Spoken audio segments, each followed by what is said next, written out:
नमस्कार. मी दाखवत आहे ओल्या खोबऱ्यापासून काजू घालून केलेला म्हैसूर पाक. एकदम झटपट स्वादिष्ट असा होणारा आहे आणि न फसणारा पण आहे. तर नारळ घ्यायचा आहे, त्याचं नारळ फोडून साल्ट काढून घ्यायचं आहे.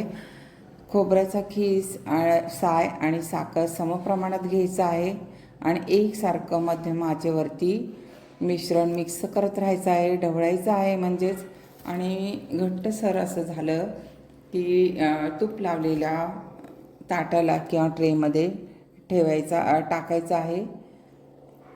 तुम्ही पाहू शकताय माझं मिश्रण घट्ट झालेलं आहे आणि तूप पण सुटलं आहे. मी काजू टाकून ट्रेमध्ये टाकलं आहे. 15 मिनिटांनी मी त्याच्या वड्या पाडून घेतल्या आहे आणि एकदम थंड झाल्यावरती त्या वड्या काढून घ्यायच्या आहेत. असा हा म्हैसूर पाक तुम्हाला आवडले असल्यास लाईक, शेअर आणि